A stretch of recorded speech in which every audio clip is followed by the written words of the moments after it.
Hey, everybody watching, our lovely viewers, fans, friends, David Bovers, classmates, and David Bovers as well. Welcome to the News from the Real World podcast. I'm Marion. I'm Allison. I'm Gabby. I'm Carly. And I'm Abby.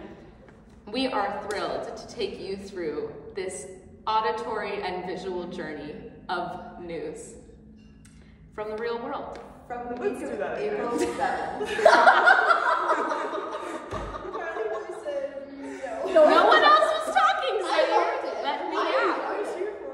I think it's fine. I think it was probably our reaction to It's okay, it keeps it honest. Okay. We'll just cut out this part. No. Okay, so here we go. Sure, so, great. The first article that we're going to talk about was called Carnegie Mellon Prepares for Eclipse. This is on the CMU website. And basically, it's about all of the ways that the recent solar eclipse, which we were not able to see in totality from here in Pittsburgh, but we were able to see about 97%. It's about how the school was preparing for it. So what would you call something like that? Maybe Carnegie Mellon Prepares for Eclipse. Yeah, but basically, I don't know, where did we all go to watch it? Was everyone watching? Yes. Okay. I know Carly and I watched it together on the cut outside of Purnell. Oh, that sounds like fun. I went to Shenley, and never have I seen the Hill as crowded. And I felt like I was at Coachella, except Coachella was very dark, and it was a weird time of day, but there were like so many, there was like Pitt and Carnegie, and it was crazy. Yeah, we saw each other there too. Yes, we did. That was crazy. That was cool. It was kind of cool. It was like a community building moment. Like everything kind of stopped for a minute. We were sitting on the cut, so we saw like all of these classes coming outside. Like the faculty was with them, and they were just sitting watching the eclipse. Everyone had their glasses. It was a good. I will say once it was done though, a lot of people were like, "That's it." Yeah. Like, oh well, we get a free day of classes now, and it's kind of like, well, maybe this wasn't, well planned out, or expectations were not, told to people. So many people, as soon as the eclipse was done, which was just after it had reached that 97%, some people were like, well, that's it, forgetting that there was still the rest of the eclipse to go. Yeah. So like, I know I stayed out for the rest of it and had a great time watching the moon go all the way across. But yeah, I mean, so many people just left after the 97 was done. Well, that's not everyone though, right? Because Ellie, Allison's roommate, went to go see it, right? Yeah, I don't know where exactly, but they went into the path of totality, like rented a car for the day, and just went out to I think of like a field somewhere in path of totality, brought snacks, picnic blankets, and then just sat and watched it from there. And she was like, it's a life-changing experience, which was high praise for the moon. Yeah. I I get it. That's like, I don't know, I feel like it was cool though to like create an event around this like moment that like literally every single person could take part in because it was free and it was easy and it was like outside, like you can't escape what the event was because it was all around us. I don't know. I was surprised at how many people brought like their professional cameras and were like taking pictures or videos and like trying to like really incorporate that like art into them. Yeah, the article actually talks about that too. It talks about sort of the intersection between art and science and how this was a moment that sort of affected everybody. It reminded me of the show that we did last year, Constellations, where it's like all of the possible things that could possibly happen. But there was a quote in it. It doesn't matter, but basically, she calls it cosmically unlikely. This is Katie Breivik, who is a physics professor here at Carnegie Mellon, and basically, like, the trajectory of the moon and the distance of the moon and the sun from us and all of these things had to perfectly align in order for this to be possible. Like, every planet doesn't necessarily have total solar eclipses, and obviously we know the next one isn't going to happen for another 20 years or more, so, like, not the exact number, but... yeah, so I thought that was pretty cool. Yeah, it was crazy. It was also like really sweet seeing all of the pictures and like the art that was created and like everybody's different experience after the fact, or like the conversations that would happen even after the event happened was like, it shifted everybody's day so much that like it was something that we could talk about and relate to, and like, I don't know, I thought that was really kind of beautiful to like hear what everybody was doing after. I loved hearing about all the people who went to go see it too, though. So what they describe in the article is how there's like a certain path that the eclipse takes. So like, obviously because of the way that we orbit the sun, like we can't see it from everywhere in the US, so like they would go, and basically at full totality, the moon passes in front of the sun, and you can see like the outer layer of the sun, which is called the corona. And it's funny to me because in 2020, we all would have been trying to get as far away from corona as possible. People are driving like 2 hours just to go see it, so that's crazy. Yeah, so many people would like run to try and get in the path of totality. Like they were like multiple locations called a state of emergency, and people were expecting all of this traffic. Like we had crew members who went to go to the path of totality, and we were worried they wouldn't make it back for crew call at 6:30, despite them leaving like very early in the morning and being ready to leave as soon as the eclipse was done. Luckily, at least for my show, everyone made it back a little bit before. But yeah, there was a lot of worry about traffic. And I know there were concerns about safety because so many people on the road at the same time is a high traffic concern. That's so interesting that like your run crew members were able to come back and in time too, because like I had a group of friends for Fringe and for my buggy group, and we were supposed to have a big build because buggy was starting that weekend. And it didn't end up happening because they were coming back from Canada and they were stuck in 8 hours of traffic. And so I was like, well, okay. But like, yeah, it's crazy. Well, I have a friend who lives in Indianapolis, which is part of the path of totality. And apparently they were dead. There was like no one really. I thought that you meant that they died. And I think that's a great segue to talk about next article. Sure.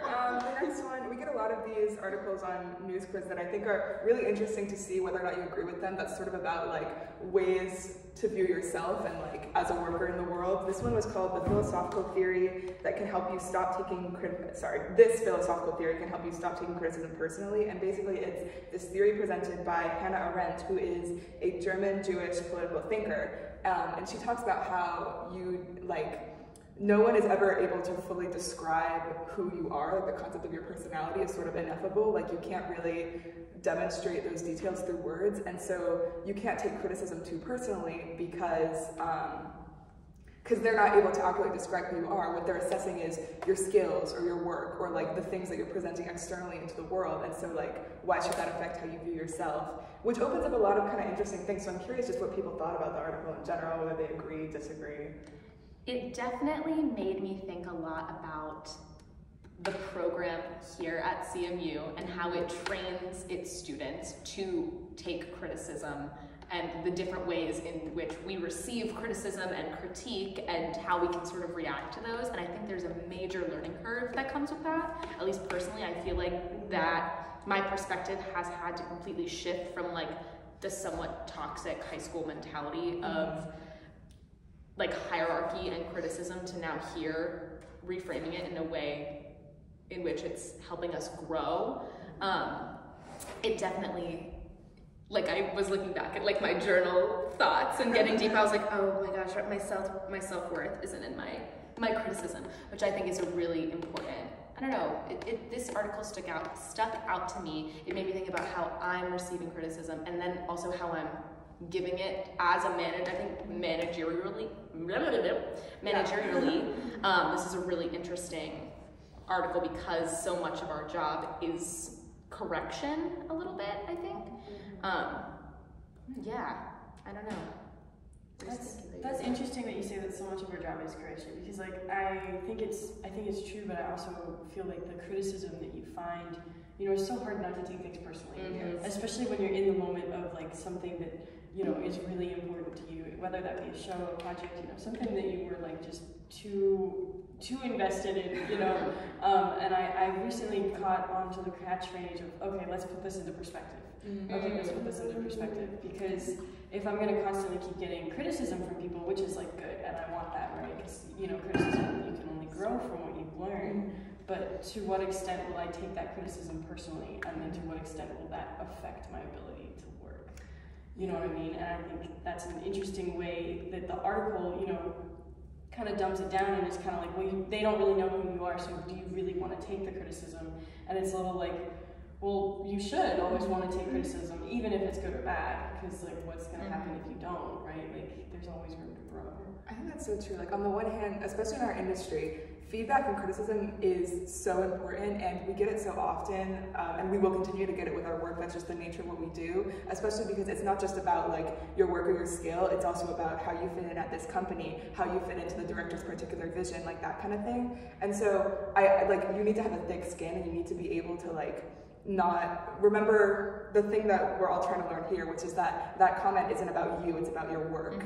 And that's such an important distinction to make. So like, I appreciate how the article talks about that. And also like the value of still taking that feedback because it's gonna help you grow. Well, and the difference between criticism and critique, Yes. one of which tears down and the other builds up. Yeah.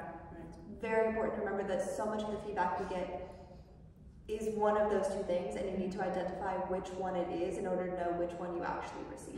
Yeah. I do wonder where the responsibility for that falls a little bit, especially for us as managers. I remember, I'll never forget like my theater teacher in high school, who we won't talk about her for a lot of other reasons, but she would say all the time that like it takes one like mean-spirited statement to tear someone down and 7 to build them back up. So like that balance as the person giving the feedback, like where is the line of your responsibility for like accounting for their feelings, but also giving the honest feedback that they need. That's kind of separate from this article. Well, we'll take a class, we'll take it next year, this is communication class, where we actually do some work on that, on how to give feedback and how to receive it. And it was very helpful because it goes in through the whole concept of criticism versus critique. And you actually break it down into like, do you actually trust this person to give you feedback that's actually helpful, or are they just doing it to be like, rude? Yeah. The thing that kind of stuck with me about this one though is that while I agree that all of these things are important, I don't know that this particular phrasing of it helped me so much, because like for me, I am a people pleaser, like guilty, jury said so, like it's really bad. And so like hearing that other people can't accurately ascertain or describe my personality doesn't take a weight off my shoulders. It makes me feel more anxious. It's like, oh, so no matter what I do, like they're still possibly gonna have a negative perception of me, which is kind of just like get over it. But I don't know. I feel like there's a phrase out there that would be more useful for me. Yeah, that's so interesting. I feel like I interpreted it in such a different way, of almost comfort that like I don't have to exceed these expectations that I put on myself in my own head, because no matter what, like I am me and people will see that I am me. So I don't know, it's a really interesting, there's a very almost beautiful way that it can be interpreted on two separate. The way we just use our words and how like one thing might be so helpful for someone and not helpful for another is so interesting. Like I feel like especially in theater education, like obviously I'm a technician now, but back when I would have to take acting classes in high school and whatever, like so much of what we learned, like talking about Meisner or whatever, was just like, oh, this is common sense, but you phrase it in a way that now I understand, and it feels like a breakthrough. And that's kind of what this reminds me of. Don't act like your acting days are behind you. Your stand-up comedy days. Right. The pressure's on now. Whoa. We're taking these into our next. All right, next article. Activity insights and improvements patch are here. AutoCAD for Mac 2025. This is for us. This is the most incredible article. What's so interesting is that I'm a Windows user, and so this was like okay, but I'm interested to hear what you guys have to say about this article. Well, I'm curious, as managers, how many assignments did everyone have this year that they had to use drafting software? Drafting software. 3. Lighting software, but lighting. And also it wasn't AutoCAD, it was Vectorworks. I'm a 0. So What I took away from it the most was the comments. I loved the comments because across the board, everyone was like, I'm so excited for this feature, like I can't wait for AutoCAD, whatever. And it made me think about like when I'm excited for like a book or a movie to come out, like I'm thinking about that during the day. I'm like, oh, like counting down or whatever. And like, I'm a nerd, whatever. But like, do people feel that way about AutoCAD for Mac 2025? I'm sure some people do. Like, do they think about it? There's gotta be like a super thing or two out there that's like waiting. I think of like David Holcomb and Excel. I'm sure that like and Access, right? And like I think about myself and Google Suite. Like I would be very excited if there was an update because I love Google Suite. I would not count AutoCAD, no. AutoCAD, however, the comments are fun though, and so like we actually have some mentions of our AutoCAD enthusiasts here. One of them is Gemma Tate, who mentioned the feature of a more intuitive Start tab. It looks like it's going to be similar to Vectorworks, which I think will be really useful. It sounds like the Start tab is going to incorporate things. Can you talk about Vectorworks? Yeah. So, okay, Allison can probably speak more towards this because you've actually used Vectorworks. I had to use Vectorworks this year for a project and it crashed my computer. Not once, not twice, but 3 times. So we didn't end up using Vectorworks and I had to end up using CAD. And, you know, I had a whole, like, breakdown with Gemma Tate about what Vectorworks is versus what CAD is. And it was great because I was like, wow, Vectorworks, you know, you can make little, like for speakers and stuff, there's just, like, you can just import things and you don't have to draw a whole speaker. And it's great. And it's, like, in the right dimension, in the right space, and it's just, like, it's cool. And I personally don't use Vectorworks or AutoCAD a lot, and so it kind of went over my head a little bit, but Gemma was clearly like, you know, AutoCAD is clunkier, to be very, very blunt and not very specific, right? And that it just kind of doesn't have the power that Vectorworks has, especially as a lighting or a sound technician, when you're building ground plans after ground plan after ground plan. And, you know, I realized after doing 3 ground plans in a row this semester that, yeah, it would have been great to have Vectorworks, but, you know, I made AutoCAD work for what it was, but it's interesting that all these new features are only for Mac users and not for Windows users, which is like, I guess I just need to get a Mac at this point. I don't know. Maybe that's coming. Maybe that's like on the horizon. It's just, yeah. I'll say, as someone who's been using Vectorworks with a Mac, when I had my laptop earlier this year, it did crash a lot. And when I went and had to go get a new laptop, which was very tragic, they were like, oh, that's just because you have a bad laptop model. Which apparently it was like a manufacturing thing.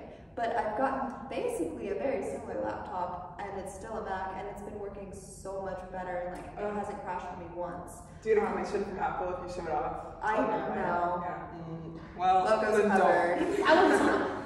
No, I actually went to the Apple store today, but that's not about the This video is sponsored by the think Genius Bar. Well, there are a couple other features. I do want to address what else was in the article. They talk about hatching. Now you can draw the boundaries of hatching after you've initiated the command. So cool. Yeah. I can nerd out about that for a second because, like, hatching on CAD is so frustrating, and especially when I was doing these ground plans, I would end up hatching so many areas that didn't need to be hatched, and it was just like, and then like I'd have to go in separately and like erase them, and it just was frustrating. And so like the fact that this new feature can draw the boundaries of hatching, like I don't know, this just makes me nerd. Just a little. Don't worry, I super also am fans. so excited. Hatching solution. Anyway, Carolyn also commented, it was something that I think is interesting in a broader context, which is that she said the biggest thing that stands in the way of using drafting software efficiently for her is just not knowing about certain commands. I agree, when I had to reopen AutoCAD for that one production audio assignment, yeah, I didn't remember a lot of the commands, and so I knew where to go to get that information, but I found myself just finding like the things I could remember, and so I probably didn't do it as efficiently as I could have because it was just for that one thing. Thoughts about? There's a reason I went and used Vectorworks for that assignment instead of AutoCAD, and it's because I could not remember any of the efficient parts. Yeah. That's so true. I kind of wish that, like, I think if AutoCAD, you know, they're coming out with these updates, like, maybe they could come out with an update that has, like, a little, like, you know, their help bar is, I don't know, like a cheat sheet or something. Right. Maybe a cheat sheet with all of these, like, commands that, you know, so that when you do go away from it for the a while, beginners, you don't have to relearn the entire software again. Or maybe we should have taken better notes. Maybe that's on us. Well, Next article. This is another one that's super relevant for managers. Saying it as a joke, but there are elements of it that are. Make safety a habit, building a culture of safety in your woodworking shop. I love my woodworking shop. I'm there all the time. In high school, no, like that was truth for me, and I was the one managing the safety in the woodworking shop, and it was poorly managed, I will say. A lot of like signage, but like how helpful is signage to a bunch of high school students that don't want to read? Haven't learned to read yet. You know what I haven't learned here. Exactly. So like, I mean, I will say there are a lot of, I think, things in high school, this is kind of like a slight derail, that we didn't take into the wood shop here, but I think that a lot of them are because in high school, you're really just starting out using these tools. For a lot of people, it's the first time using them, and other high schoolers are training them, which is the scary part. Yeah. Right, like why am I training somebody how to use a table saw? Like that shouldn't happen. So I definitely relied very heavily on like packets and documents and things. But after reading this and after seeing how the wood shop is managed here with like actual professionals who know what they're doing, it makes me wonder how things could have been better under the circumstances, I guess. Yeah. I don't know. Our wood shop was also like in the wing of the theater, so that's difficult. There's a beautiful comment by Sonia on this article that sums it up perfectly. Ready? You're going to want to write this down in order of photos. Safety is pretty awesome, and I'm a big fan of safety, particularly in a woodworking shop. As they say, when you're in a woodworking shop, it's always better to be cutting wood and not your fingers. And she's right. Yeah. Beautiful stories about do you want to show one of them? So I worked for a company where I lived above the scene shop, and I woke up one morning to the sound of our TD slicing the tips of his fingers off on the table saw. On purpose? It was an accident. Okay. Yeah. How'd you wake up to that sound? Yeah, what does it sound like? Okay. And that's what woke me up. Can you And do then the he ran up. impression right now? Okay, let's do it.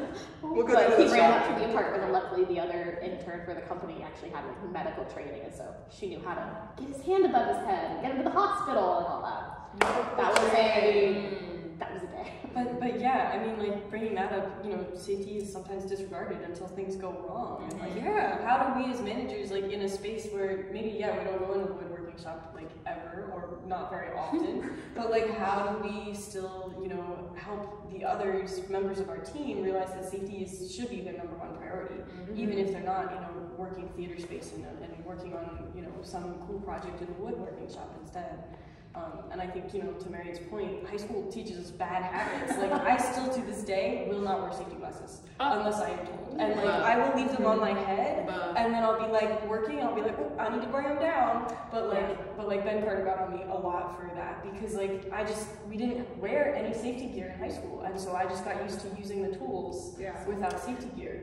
And like that's scary. Like I was looking at what happened. You know, I'm in like the opposite boat of like in high school we had to yell clear before we could saw anything. We had to yell like clear, start the saw, go. So while I'm here, I'm like, wait, y'all don't yell anything before you like what do you get? You have to tell everyone when you're gonna start. Fire in the hole. Yeah, no, exactly.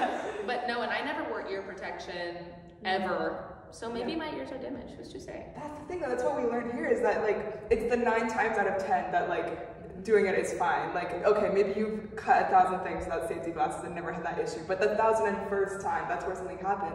My suite mate, who isn't even in drama, but they're a design major, had something where they were cutting something in the studio, got sawdust in their eyes, and that was like a month ago, and to this day, like, they're still having problems, and she was like, yeah, exactly. So that's why the preventative measures that are outlined in this article are so important, especially because, like, it's not necessarily the responsibility of, like, the lowest of the low of the run crew to know all those rules. That's why it's important that the signage is there in, like, a helpful way, and that, like, the people in charge know what they're doing so that that is disseminated all the way down. The training is the way it needs to be. She probably never saw that coming. That was good. That was good. I like that. But yeah, I mean, if we want to talk about the information that was in the article. We don't. Yeah, basically there are 3 reasons that safety is important. Obviously there's the moral implications. I hope we're all kind of up on that. The business implications, like if all your employees, if you're constantly having to dish out workers' comp, that's not good for your business. And then the legal reasons, the legal fines, that kind of thing. But basically, like you can't just say you value safety unless you're like walking the talk and putting your resources into the programs that you need to make that happen. And I think they do that pretty well with this simplified process that we wrote down. I mean, like step 1 through 5, you know, inventory, and the inventory is so important because then you identify any hazard in the working space, right? And then step 2 is develop and implement whatever you need to meet legal requirements. And like we know all, you know, I'm sure we'll take more about OSHA and equity later on, and like what those legal requirements look like. But that clearly gets bigger and more worrisome when you're in like a professional setting, I'm sure. And that those should be the minimum. Like the article points out that whatever the legal requirement is, you start there, but then you think about the circumstances of your workplace if it needs to be more. Just wanted to add that. But yeah, no, and that's great. And you know, and we can go through all of the steps, but I'm sure we should probably move on to the next article. But just looking at this and like realizing how much work and effort goes into creating a safe working environment is always good to keep in mind. Yeah, just training, enforcement, documentation, all that stuff. It's all good things. So, yeah, woodworking shops. Woo. Brought to you by managers. Yeah. All right, and you want to talk about the next one? All right, so the next one is all about trigger warnings in theater and how there's a big debate in the theater community right now on if trigger warnings should be included or should not. This one was a really interesting article, and I think I was one of the commenters on this week, and like it was just I don't know, it just was, I couldn't decide which way the article was leaning, if that makes any sense, and it was a little like, well, do we want trigger warnings or do we not? It made me think of the conversation we had in Intro to Stage Management with Tina, and it also made me think of how we do things here. I don't know if there will ever be a like right or wrong way in which we alert audience members about things that they should be worried about and where the line is on what should be alerted, I guess. Do you want to explain about the signs? Yeah. So like here we do the on the front of the sign, it's like, this is a little night music, scan for the program, and then on the back of the sign, like sensory warnings, anything that's like obvious like that, like strobe light, something that could cause physical harm. Yes, and then on the back is more content related things. The spoilers. The spoilers. But it does make me wonder when we should be relying on the audience members to be doing the research on the shows themselves before knowing, like, if they know that they are going to be, if they're sensitive to a certain subject matter, but that line is really blurry on where it is the dramaturg, manager, director's responsibility to alert them of that, or if they should understand that before going in. Yeah, the article in particular, sorry, I'll hold on a second, but it's about Gregory Duran, who was a former head of the Royal Shakespeare Company. I have personal beef with him because there's no archival video of the 2008 production of Love Sleepers Lost with Lieutenant Esperon. It's fine, I'm over it. Anyway, but like the bigger thing that he's saying in this article, he's basically saying that if you're anxious about like anything, if you have trauma, anything that might make you uncomfortable in a theater, just don't come, which I think is a pretty extreme take. It's very extreme. Yeah, thoughts? I mean, well, so we're doing 2 shows in the fall that I'm currently on, Gloria and Mr. Burns, and both of which have shootings in them. Gloria is pretty intense. What? Yeah, Gloria is pretty intense, and then Burns is less so, but still, it's a depicted shooting on stage. And when I was reading this article, and his idea of, well, if you're sensitive to things, just don't come. It's like, well, why do we have theater to begin with? Because we're trying to start these sensitive conversations and to progress like the way we think about them. And I think we're trying to go through especially for Gloria, like what does audience health look like, and how do we help the audience through this really tough conversation about a mass shooting, and like how do we depict it on stage, and how do we prepare for this? And I think sure, this article brought up some good points about like maybe we don't need to trigger everything, right? Maybe not everything's a trigger warning, but there definitely is that line of like, well, we can't not tell the audience that there's a mass shooting in this show. Right. We had a similar conversation on Passage, because Passage obviously had a gunshot in it, and it deals with a lot of really intense topics, colonialism, all of these things, and like emotions that come up. And at one point we had talked about maybe there's a 1-minute intermission, like it's not a full intermission, and they were saying maybe like this one character should lead the audience through certain like, what was it called? It's like somatic healing techniques. If like that should be a tool that we give to the audience.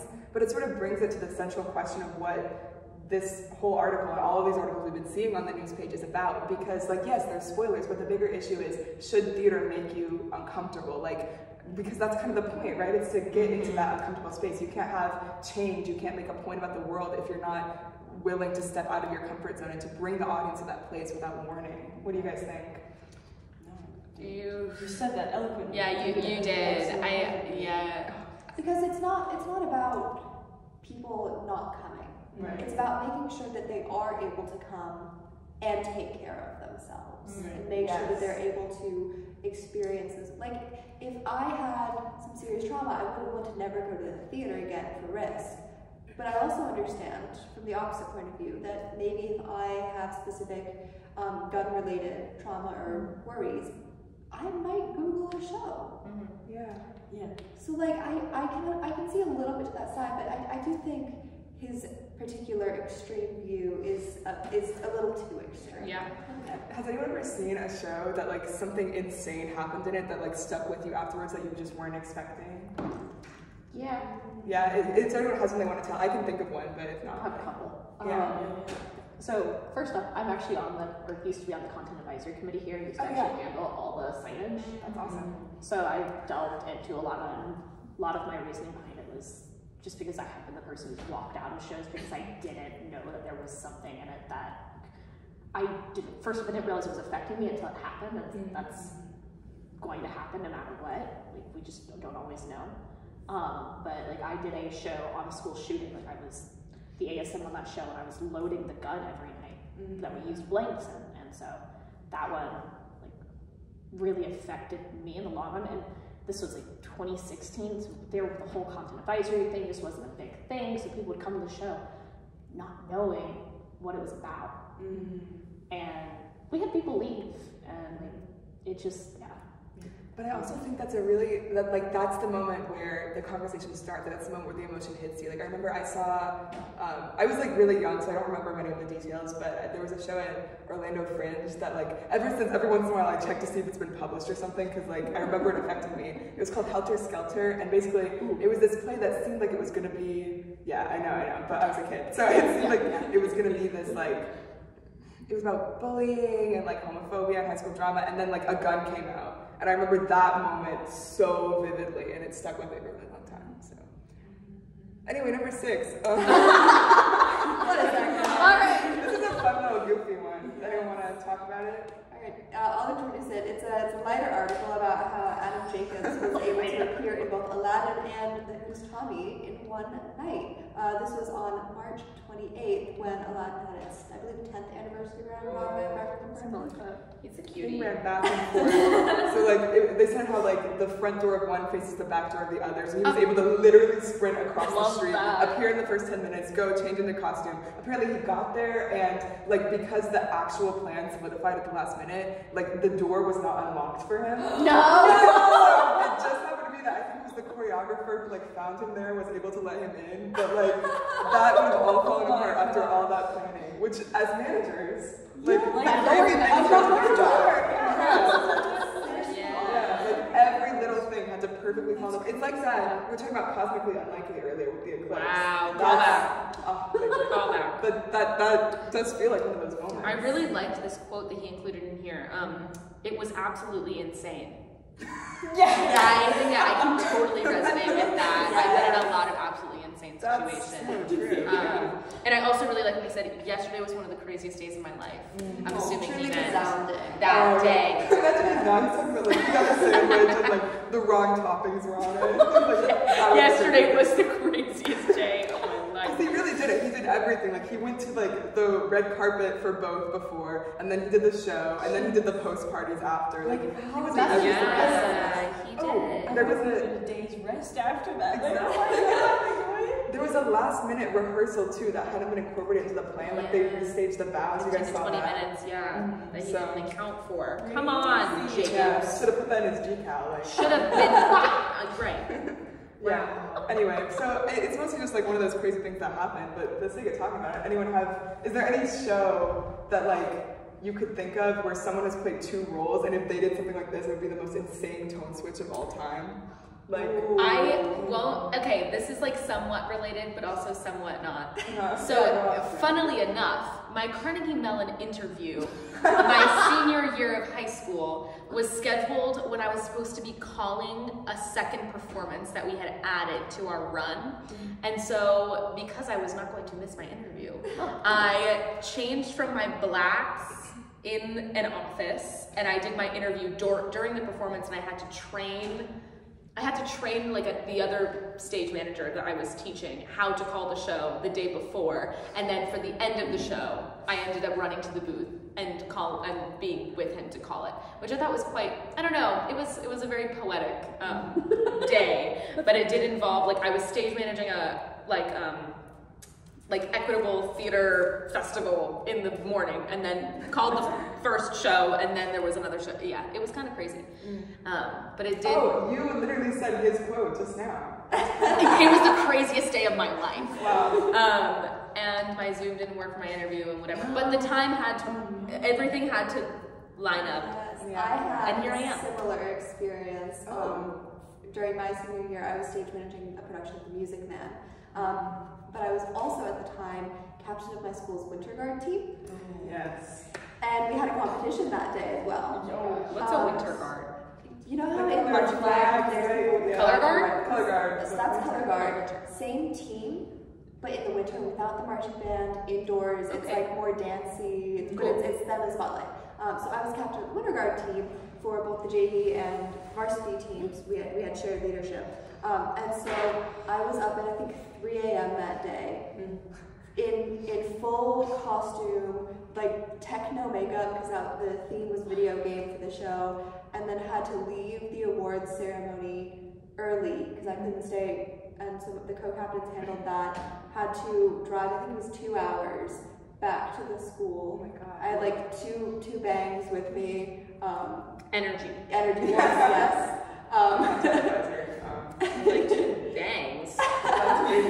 My favorite energy drinks, not sponsored. And then I had to like get to the school, scrub off all this makeup, change into show blacks, like put my hair up, the whole thing, and then go call a show. You know, I wasn't gonna mention this, but since you both shared your stories, I actually am Adam Jacobs. Like, this is like. Oh my god!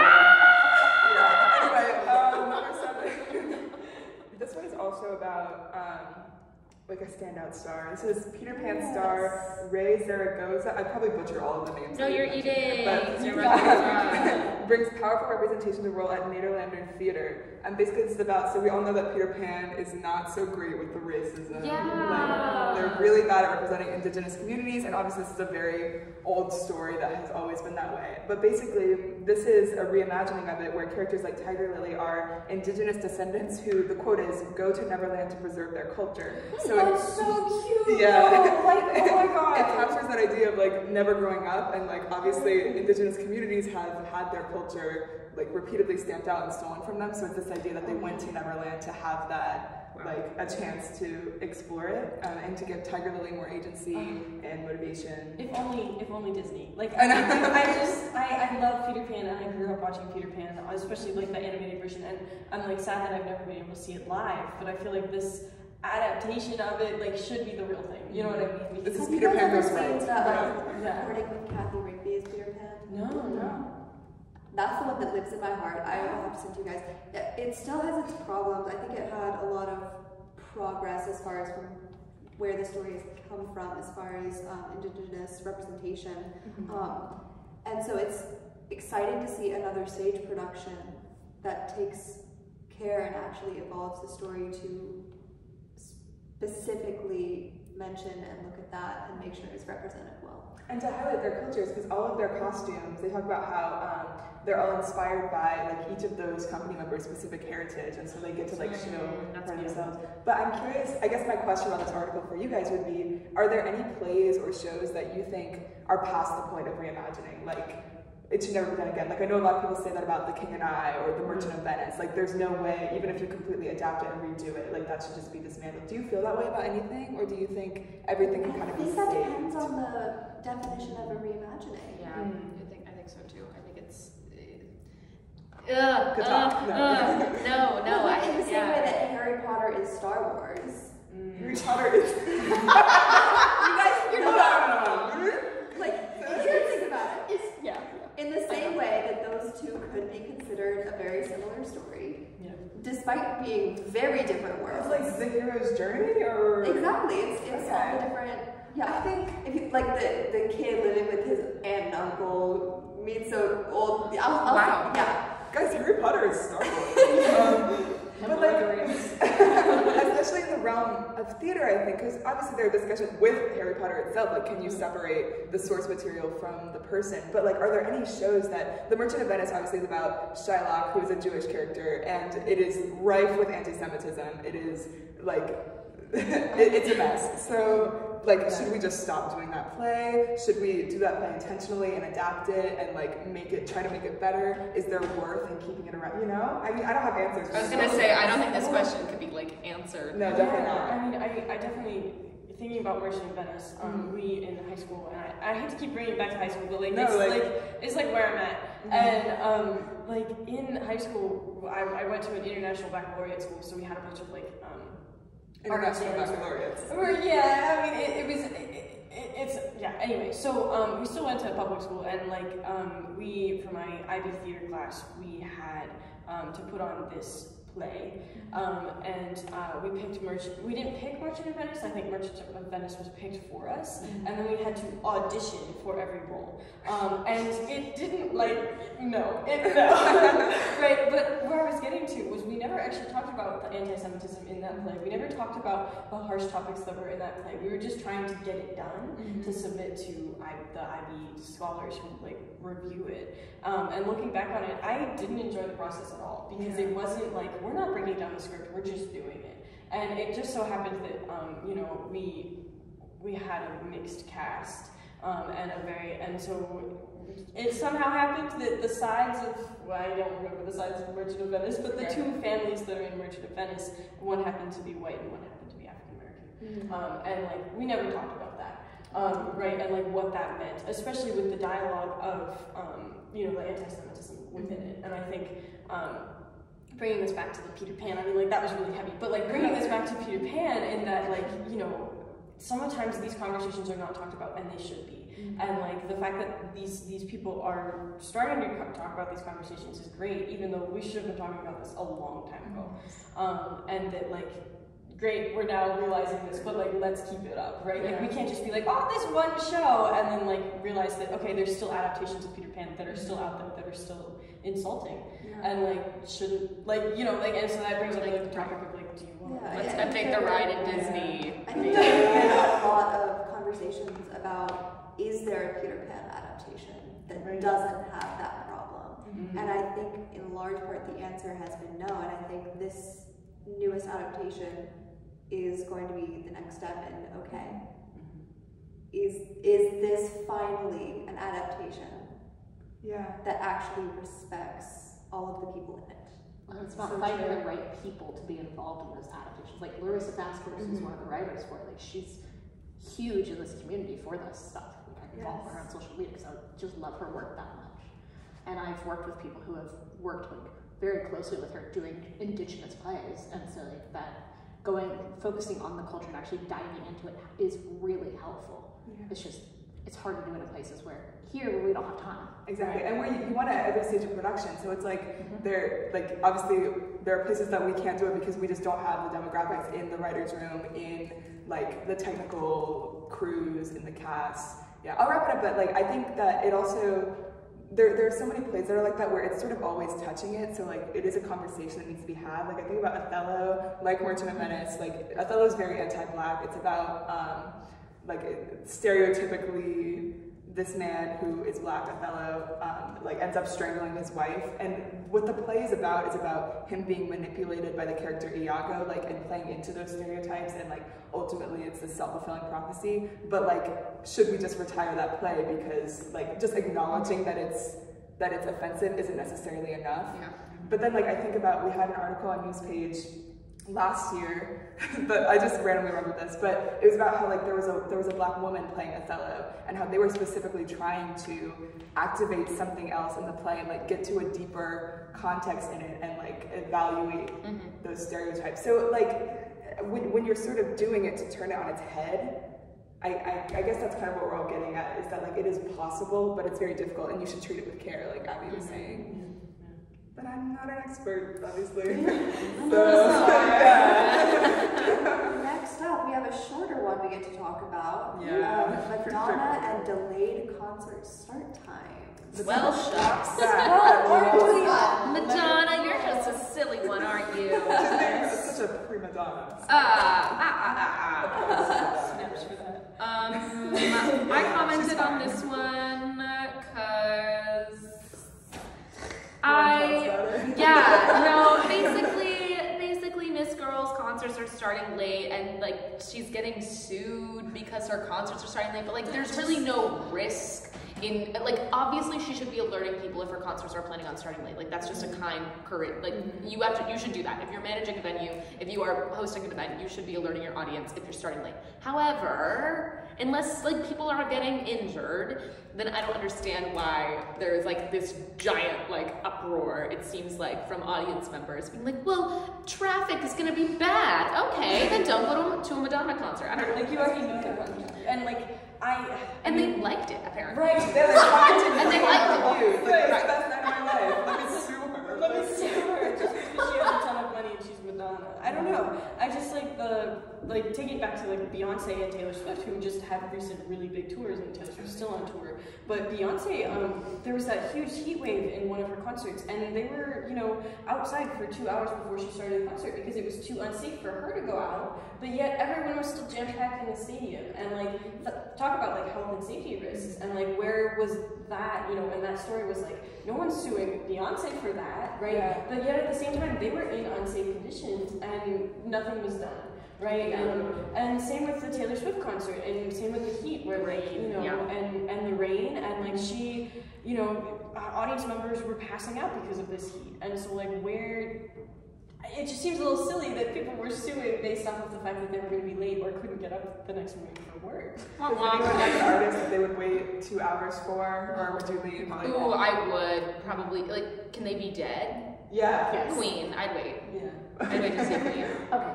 I waited to see Billy Joel for 2 hours. I'd wait to see Billy Joel for 2 hours. Yeah, me too. There are actually a lot of people that I would wait 2 hours for. Like, I just watch a movie. Yeah. 2 hours in reality. But no, I think the problem, and I caught a little bit of this story prior to it being on news page, just from being on social media Before about it was cool. Yeah. No, I think it was still cool at the time. Right. But no, people just being upset because they had no idea why it was delayed, and the perception was just that it was uncourteous behavior towards an audience. And I don't think that's really any reason to sue. Like, I can understand being a little upset, or like an artist maybe losing a bit of a reputation if it's a repeated pattern that like it's not thoughtful at all. But to sue? Yeah. Ready to, you guys are going to be amazed by this segue. Ready? Lawsuits, legal, think about legal things. Okay. AI protection. Let's talk about it. The American Federation of Musicians just ratified a deal about AI protections and streaming residuals. Lots of high and mighty legal things going on in this article. Does anyone understand? Does anyone want to talk about it? Okay, I'll try. But there were a few agreements that were made. Obviously, AI is a hot topic. We'll probably just end up discussing that. But first of all, AI can be used to generate a musical performance, but all musicians involved in manipulating the AI system must be compensated. So like, there's something about time. So like, if you produce 15 minutes of music using AI, you get paid 3 hours as the musician for that, etc., etc. Yeah. So like the rates are certified. Insane. It's similar, to the SAG. This is the future that we are in. And there's also, they allow musicians residual payments for playing in streaming shows. There's like a pool that comes out of. It's all very complicated and fun and legal. But however, they did have to make some concessions to the studios. One was that the studios can now score projects overseas, or like there are less protections for that now, and they can license a greater amount of movie or TV scores, like for use in other movies and TV shows. Like they can take 3 minutes from it and show it to someone else. So that kind of sucks.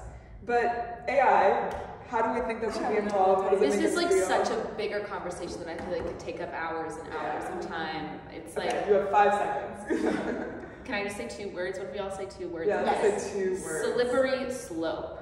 Ooh, that's I just did that. Yeah, I feel like there you go, you just summed it right up. I'm scared. I think there's scary what AI could do, and especially now that like people are like, yes, yes, we can make AI create movie scores, and yes, we're gonna give you credit for it. Don't worry, we're gonna give you credit for it. Right. And I feel like where's the line? our creativity is just gonna go down the drain. Yeah. People are gonna be like, well, I can get paid double the amount of work for less effort. using AI, and where's that creative staff coming from anymore? And the things that they're doing, they're like, oh, we can use AI to see Elvis in concert. I don't want that. Billy Joel just came out with a new song after years and years, and his official music video, he used AI to like show himself through the ages, like singing this song, and it's kind of uncanny valley. Like it freaked me out more than I thought it was like a nice reminiscence. I would have rather just seen him now. Than past versions. I think another thing it does is it devalues artistry as well. Like real life example, I have a close friend who plays D&D. And they, and not even someone at this school, they don't even go to CMU. And they were talking to me because like I'm a visual artist, and they were like, yeah, like I was trying to get an artist to like make these character designs and all that, but I'm broke. I'm probably just gonna use AI. Oh. And he did, and it looks great. But it's a very tricky.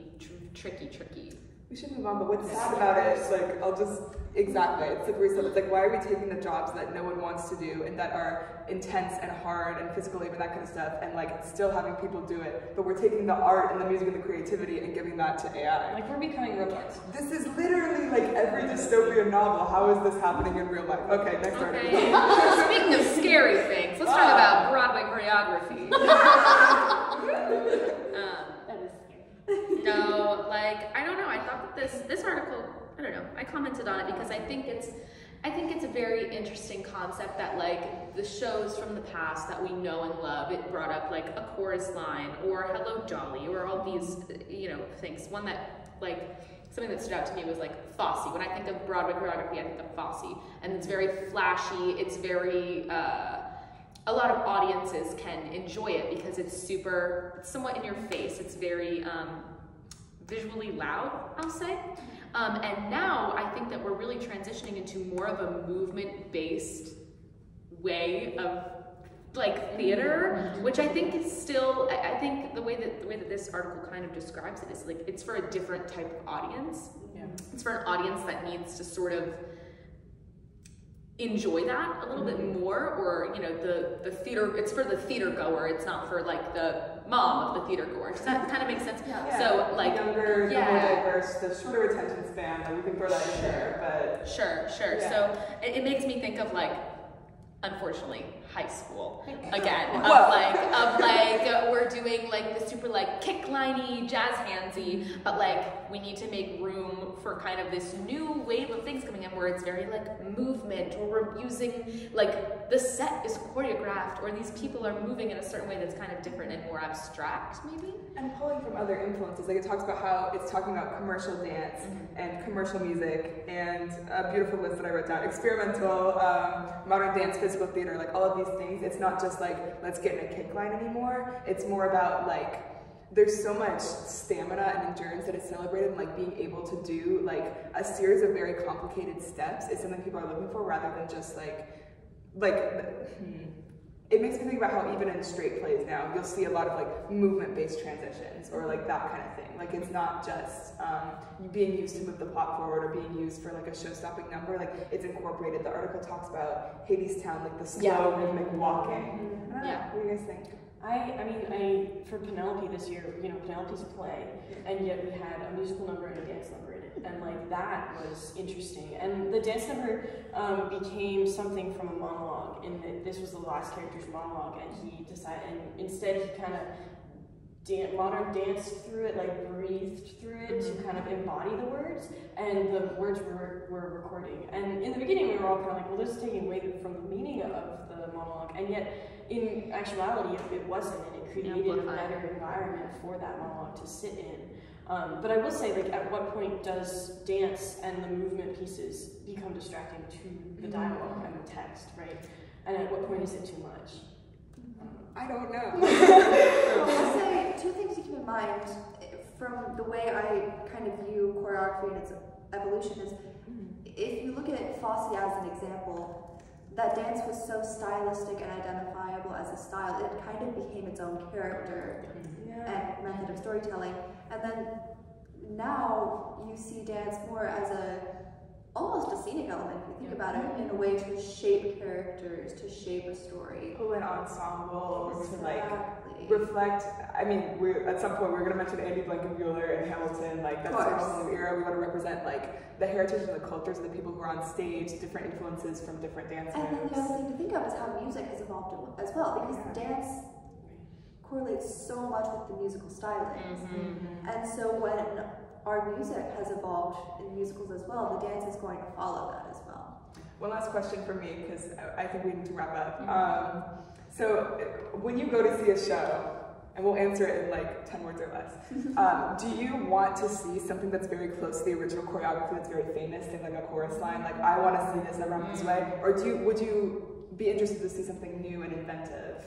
New and inventive. Oh my gosh, I love when something like is just so. I like when a world is built separate from the one that I expect. Okay, I'm done. I like something new and original, but I appreciate a moment of tribute. Yeah, like appreciate the self-octane. But yes. Appreciate the past, move into the future. And with that, thank you. Thank you so much. Have a great rest of your day. Enjoy the real world. This is news from it. Yay!